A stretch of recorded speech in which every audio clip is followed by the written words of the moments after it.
If convicted in that case, he could serve up to 5 years in prison. All right, guys.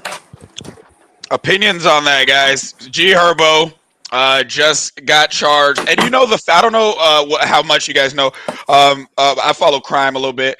The feds got something like, I want to say, and I could be wrong on this number, but it's really high up there. I want to say something like a 98% conviction rate. It's extremely rare that the feds come after you if they don't if they haven't already done their homework on you.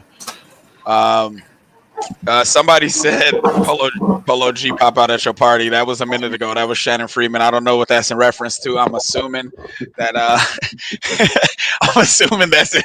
Yeah, that goes with this G Herbo conversation. I'm actually gonna throw that up just for a second, just because I think it's funny.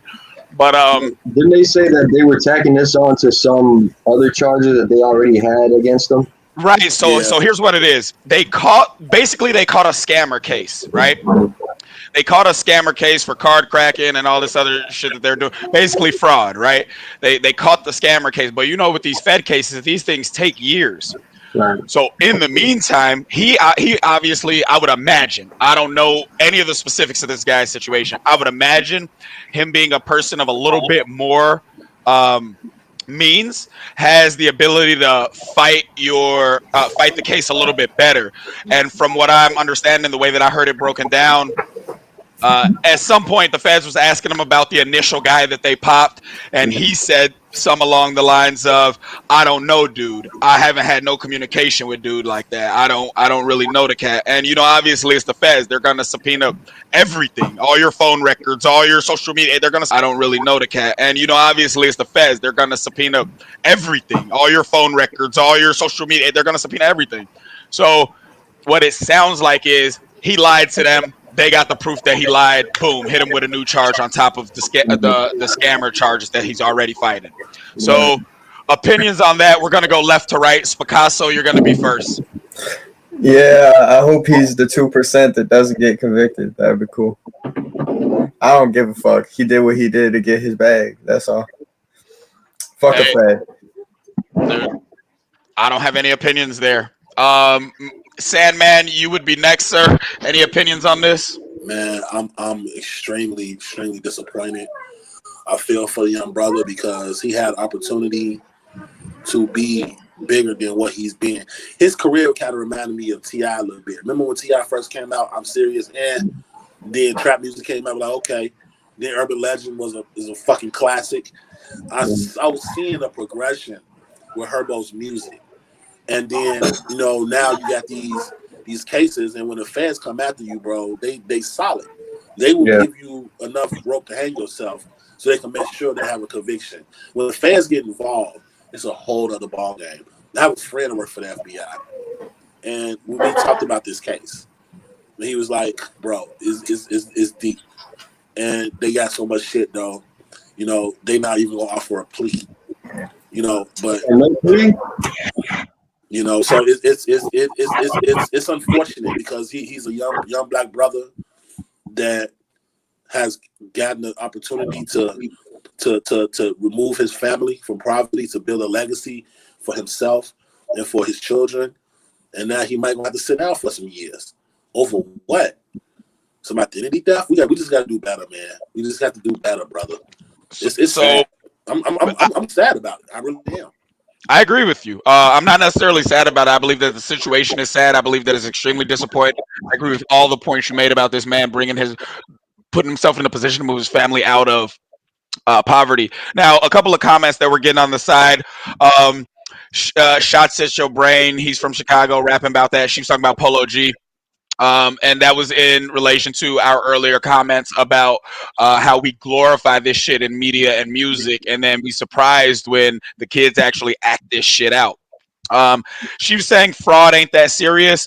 Now, that depends on what type of fraud, and most people ain't trying to really sit in jail for 5, 6 years, 3, 4 years. Let's say you get 5 years, you got to do Fed time. You still gonna have to do what, 3.5, 4 years before you get out. A lot of people will snitch on everybody to not do 4 years. That just happens to be the fact of the matter. Everybody that's in the street world don't live by the street code. And she said he must gotta have a lot of money. And my only question about that, actually, shout out to the homie, Big Homie, Chicago rapper. He actually commented on a post on Instagram earlier today, and he was like, a lot of this shit these rappers are doing is straight cap. Like, because if you were getting all this show money, if you were getting all this tour money, would you still necessarily be scamming? I don't know.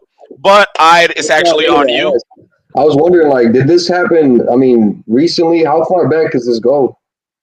I think they said 4 years. 4 years? Mm-hmm. Okay. I mean, man, Herbo's been on the scene for a minute, and like Marcelo said, you know, like it's just been a steady.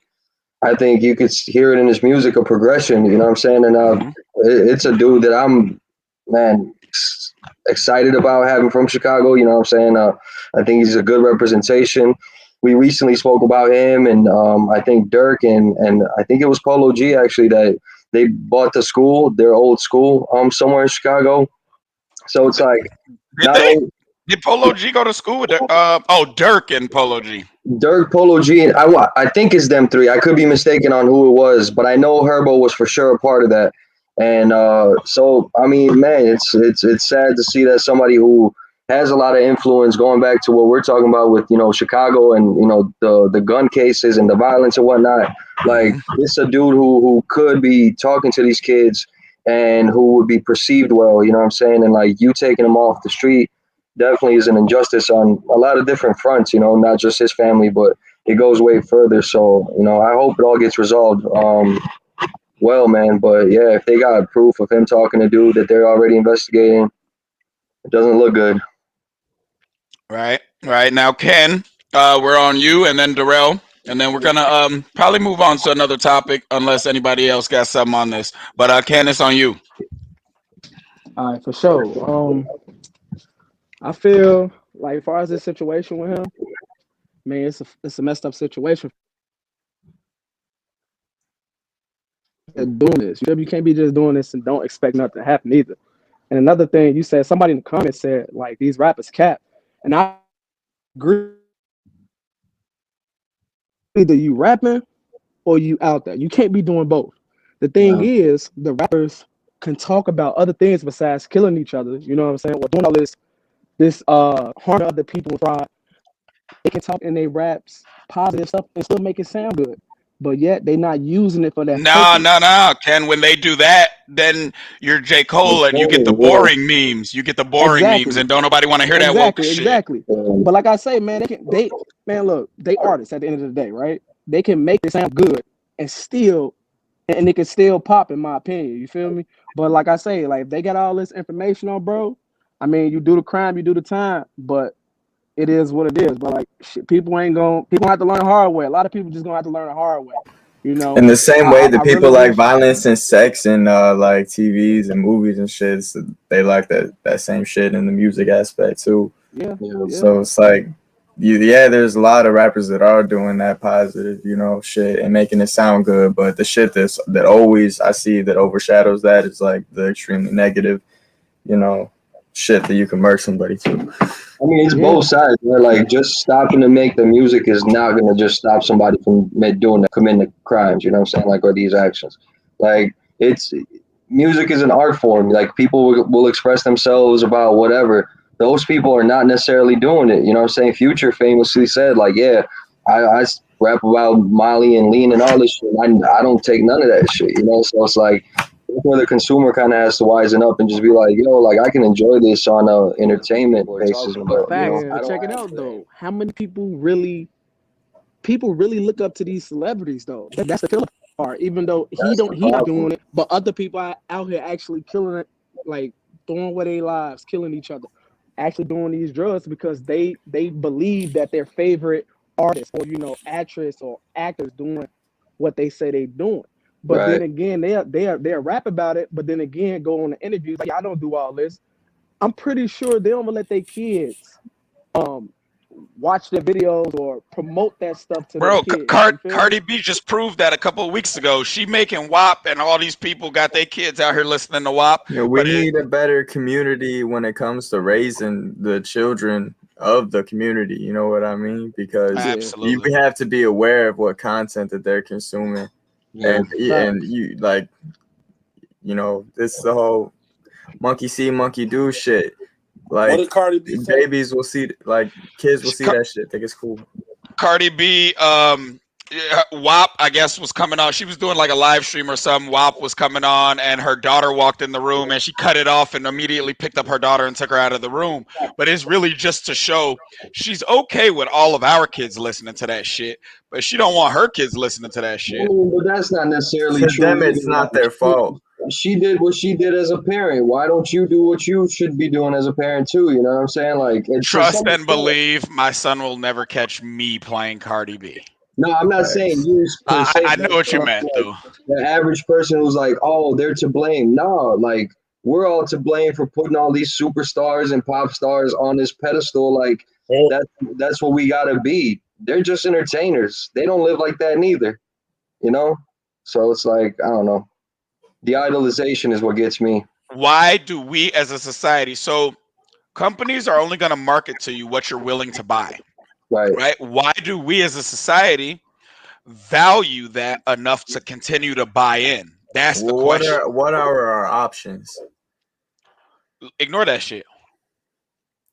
That's facts. But at the same I have time, when something the brainwashing comes into like play here, when it's all this on TV, our parents have been, you know, like they're in the system already, you know. Yeah. They're in the Matrix, they're watching all the TV shows, we growing up on that shit. So it's like Constant cycle. if your eyes do open up to that shit, it's a whole breakaway process that you have to Right. do. Like you have to become a completely different person, and that shit doesn't happen overnight because we're habitual creatures. So all the shit that we do is they become habits. And so and you are, you know, you're not your habits, but your habits become your personality in a sense. So you have to become a whole different person. So before we delve too far into, because I like where the conversation is going, but I noticed we didn't give Quick his chance to speak on this topic. So Quick, you were, as far as the G-Herbo Fed case, did you have any opinions that you wanted? So Quick, you were, as far as the G-Herbo Fed case, did you have any opinions that you wanted to shine in on this one, sir? Yeah, you know, motherfuckers are talking about, like, I'm hearing like all kinds of different sides about what this grown ass man made his decision to do. Like, he probably don't want to change. I'm not saying he don't, but what I'm saying is, you know, hold people accountable for what they do. You know what I'm saying? Like, if this nigga's out here cracking cards and got busted for that shit, then he's gonna go through what people go through to get busted for cracking cards. If when he was doing that shit, I'm pretty sure, you know, we don't know this guy. None of us know him personally in his circle on a regular basis type shit. Right. But somebody around him was like, hey, bro, you know, you rich. Or you didn't have to tell him because he know how much money is his fucking bank account. Nobody got to tell you, like, bro, you're a millionaire. Why are you cracking cards? Because that's what the fuck he want to do. You know what I'm saying? He was probably, while he was busting the number, talking about, I don't give a fuck about the feds or none of these. I'm from the hood. And the same people that saying they so sad because it happened to him, and you know we've missing a motherfucker out of the community right now. This is what happens when that's the type of person you with. You know what I'm saying? Like, so we gotta step up in the community and say, like, okay, what is the kind of message in this music? Yeah, it's interesting. Yeah, we like the beat, but what the fuck is you listening to every day? When the nigga get bumped for talking about, yeah, I just smoked 5, 6 niggas. When they Bobby Smurder his ass, how are you sad or confused? Or, you know, it's a lot of injustice the police do in the neighborhood. When they catch you for shit that you did, that's not an injustice. Yeah. You know what I'm saying? Yeah. Let me be clear real quick. The reason why I said I'm sad because this brother had an opportunity. I agree. Same. Opportunity to make a legacy and get away from the bullshit. He fucking blew it. That's why I'm sad. I'm tired of seeing. Let me tell you something. What I do every day in my day job, young people I saw murdered last year. Like I tried my best to save a dude 6 months ago, 77 in Essex. They got shot at 7:45 in the fucking morning with his fucking daughter. And I put chest seals on him. I tried my best. There was nothing I can do about him. I'm tired of seeing young black men throw their wife's life away. And I'm tired of seeing young black men who have an opportunity to be great throw their fucking life away. That's what makes me fucking sad. Because I don't fear shit in this world, but one thing I do fear is the plight of the black man. The young black man is an endangered fucking species. And at some point, we got to take responsibility. And it makes me sad. It makes me very fucking sad. Because you have an opportunity to build the legacy for yourself and your family, and you fucking blow it. That shit breaks my fucking heart. Now, yes, he must do the time. Yes, he must be responsible and accountable for what he's done. But I could still be sad about it. Because I'm seeing a young brother that got opportunity that a lot of people try to have and fucking blow it. And the shit is sad. It's sad for how you cut the pie. He has a newborn on the way, so it's like if say he goes away for 5 years, you know what I'm saying? Like that's a father gone out of another baby's life for the most predominant, upbringing years of that child's life. You know what I'm saying? Like the most influential years anyway. So it's like it's just those are the sad parts. Yeah, of course, he did what he did and the ramifications that come with it. You got to face them at some point, but to the point of what you said, Darrell, it's like I just wish that wasn't the mentality, and that especially for someone who has another opportunity, has another means of making a living, like it's definitely fucked up, man. But and I did want to clarify earlier. I said it was Polo G, Herbo, and Dirk. It was actually Chance, Herbo, and Dirk that went in and bought that school. And yeah, man. Again, it's just a lot of potential that might go to waste now with this case. So it's like I'm hoping for the best. Right, he still got his chance. He got his day in court. You know what I'm saying? I ain't took away the nigga off earth yet. He can beat that shit. You know what I'm saying? But I'm just saying, like, we got the Fed case. That's what it's like. Like Isaiah was saying. I think 98%. Prosecuted. So it's like, Only thing that I was thinking was it depends what he really said when he said that he didn't know him or didn't talk to him or nothing like that. Like, what was his interpretation of what he said exactly? Yeah, there might be some loopholes. You never know. Like, if they already got like a big dog that's going down, they might just be trying to, find some way of getting more dirt on whoever it is they're really after. Herbo might just be in a link in a larger organization, or you know what I'm saying? Like, who knows? He's the face. He's the hot topic to put it on the newspaper, like they doing their job while they letting all these PPPs and SBAs and all this shit go to the corporations. When people are like, it's crazy. Like, this might be off topic, but it's all related. People are scared to get that shit, and big corporations are eating the money up, and that money is literally for the people. You know what I'm saying? Like, I understand the person that gets that money should do the right thing with it, but it's literally for the people. If they want to fuck it off, that's up to them to do. Big corporations shouldn't be able to come in like they taking too long to get the money, or it's a deadline, and now they're getting millions and millions of dollars because motherfuckers are unaware that that opportunity was in their hand. You know what I'm saying? And there's nothing wrong with taking advantage of a good opportunity. That's what I think made me think of that with Herbo. Like, man, when you hustling so long, even if you got $1 million, all you know is hustling. All you know to get money is to hustle. So plus, it's like you got a lot of money, you got a lot of bills to pay too. So it's not like, you got a lot of money, but also you got family, you got a whole bunch of shit you got to pay for. Exactly. So it's not like we all don't do that shit. Like, look at what we just spoke about with the crypto shit. Like, even if you got a little bit of money, you're looking to see how you can flip it and double it, triple it. You know what I'm saying? I don't expect no different from a millionaire if he got a little quick way to, you know what I'm saying, go ahead and flip his money real quick. But, it's just, man, I guess you just got to be careful in what avenues you dabble in, because, man, if the feds come after you, it's just like, there's no win there. So, this man Isaiah, I think, went to smoke. What's Shannon saying? Shannon's saying jail should be for violence and pedophiles. I don't disagree. Crimes against humanity. Yeah, man.